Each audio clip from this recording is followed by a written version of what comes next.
Fundamental analysis के इस 9th part में आपका स्वागत है। तो लास्ट लेक्चर में हमने रिटेन अर्निंग्स की बात की और उसके बाद हम लायबिलिटीज़ की बात कर रहे थे। तो जैसे कि हमने देखा लायबिलिटीज़ के दो पार्ट्स होते हैं, शॉर्ट टर्म लायबिलिटीज़ और लॉन्ग टर्म लायबिलिटीज़। तो हम बात कर रहे थे लॉन्ग टर्म लायबिलिटीज़ की। लॉन्ग टर्म लायबिलिटीज़ में एक मेन चीज़ आपको देखनी होती है और वो है long term debt. Mister Warren Buffett कहते हैं कि ज़्यादा शराब और ज़्यादा लीवरेज बहुत ही ज़्यादा घातक होते हैं। तो अगर किसी कंपनी पर ज़्यादा डेट है तो वो आपके लिए एक अलर्ट है, इसलिए कंपनी के डेट का डीप एनालिसिस करना बहुत ज़रूरी है और आज हम वही करने वाले हैं। मान लेते कि दो कंपनीज है, कंपनी ए और कंपनी बी। कंपनी ए के ऊपर 100 करोड़ का लॉन्ग टर्म डेट है और कंपनी बी के ऊपर 1000 करोड़ का लॉन्ग टर्म डेट है।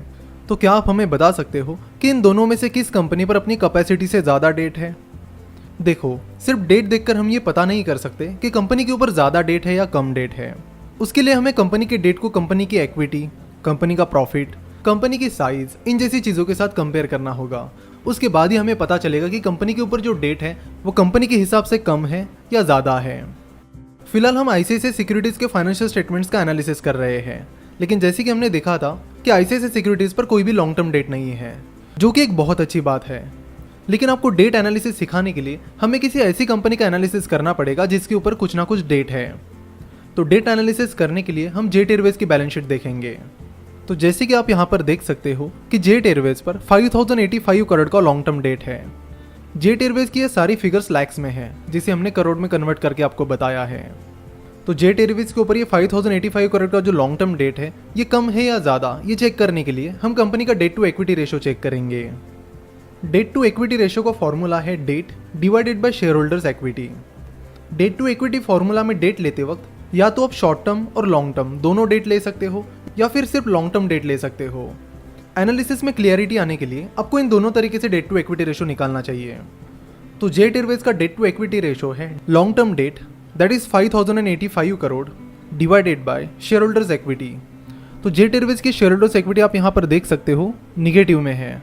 अगर फाइनेंशियल स्टेटमेंट्स पर कोई चीज़ ब्रैकेट में लिखी हुई होती है तो उसका मतलब है कि वो चीज़ निगेटिव में है। तो यहाँ पर आप देख सकते हो कि जेट एयरवेज की शेयर होल्डर्स इक्विटी निगेटिव में है और निगेटिव 7139 करोड़ है। तो पहली चीज़ आपको ये करनी होगी कि शेयर होल्डर्स इक्विटी निगेटिव में है तो वो क्यों है।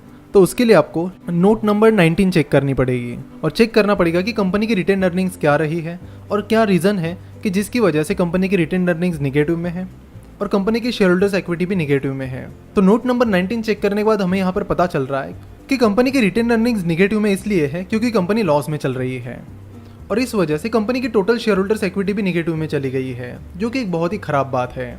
तो यहाँ पर जेट एयरवेज की शेयर होल्डर्स इक्विटी निगेटिव में है और कंपनी के ऊपर 5085 करोड़ का लॉन्ग डेट है। इसका मतलब है कि कंपनी का जो डेट है वो कंपनी के हिसाब से बहुत ज़्यादा है और इसी का अंजाम है कि जेट एयरवेज बैंक्रप्सी के इतने नज़दीक चली गई है। सो बेसिक और सिंपल सी चीज़ें होती है जिनका आपको एनालिसिस करना होता है और कंपनी के बारे में कंक्लूजन निकालना होता है। आप यहाँ पर देख सकते हो कि जेट एयरवेज की शेयर होल्डर्स इक्विटी पिछले 3 सालों से निगेटिव में चल रही है, जिसका मेन कारण है कंपनी के लॉसेस। तो यहीं से पता चल जाता है कि कंपनी की हालत क्या रही है और कंपनी की इस खराब हालत के साथ ही कंपनी पर जो बहुत सारा डेट है वो भी कंपनी के लिए घातक साबित हो रहा है। किसी भी कंपनी का debt to equity ratio analyse करते वक्त एक चीज़ ध्यान में रखें कि कंपनी का डेट टू इक्विटी रेशो 1 से कम होना चाहिए। यानी अगर सिंपल भाषा में बात करूँ तो कंपनी की शेयर होल्डर्स इक्विटी उसके डेट से ज़्यादा होनी चाहिए। अगर कंपनी का डेट उसके शेयर होल्डर्स इक्विटी से ज़्यादा है तो आपको देखना होगा कि ऐसा क्यों है और क्या कंपनी उस डेट को तुरंत रिपे कर पाएगी भी या नहीं। सो अगेन रिपीट करता हूँ, डेट का एनालिसिस करते वक्त कंपनी का डेट कम है या ज़्यादा ये चेक करने के लिए आपको debt to equity ratio check करना पड़ेगा और साथ ही ये भी चेक करना होगा कि क्या कंपनी का डेट उसके शेयर होल्डर्स इक्विटी से ज़्यादा है या कम है। अगर कंपनी का डेट शेयर होल्डर्स इक्विटी से कम है तो ठीक है, अच्छी बात है, और अगर कंपनी का डेट उसके शेयर होल्डर्स इक्विटी से ज़्यादा है तो आपको अलर्ट रहने की ज़रूरत है। साथ ही आपको कंपनी के डेट को कंपनी के प्रॉफिट से भी कंपेयर करना होगा। यहाँ पर जेट एयरवेज का लॉन्ग टर्म डेट 5085 करोड़ है, वही जेट एयरवेज का लॉस 636 करोड़ है। तो ये देखकर आपको पता चल गया होगा कि कंपनी को अपना ये डेट रिपे करते वक्त बहुत प्रॉब्लम्स होने वाले हैं और फिलहाल हो भी रहे हैं। कंपनी का टोटल डेट इतना होना चाहिए कि कंपनी अपने 1 या 2 साल के प्रॉफिट से उस पूरे डेट को रिपे कर पाए।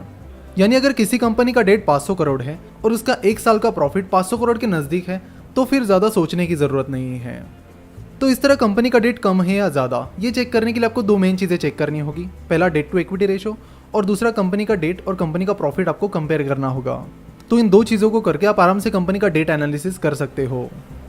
तो ICICI सिक्योरिटीज़ के नॉन करंट लाइबिलिटीज़ में दो चीज़ें हैं, अदर नॉन करंट लाइबिलिटीज़ और लॉन्ग टर्म प्रोविजंस।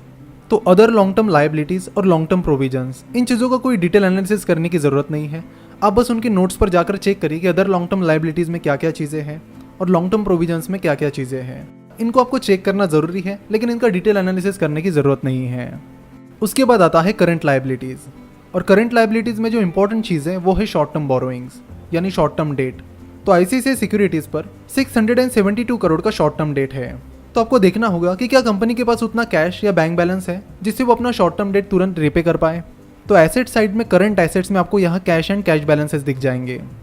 तो यहाँ पर आप देख सकते हो कि कंपनी के पास 1497 करोड़ के कैश एंड कैश बैलेंसेस हैं। तो कंपनी आसानी से अपनी शॉर्ट टर्म बोरोइंग चुका सकती है।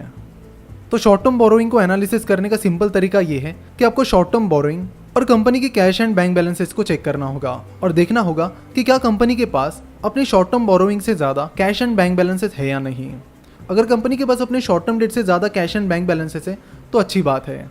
अगर नहीं है तो आपको देखना होगा कि कंपनी अपनी शॉर्ट टर्म बोरोइंग्स कैसे चुकाएगी।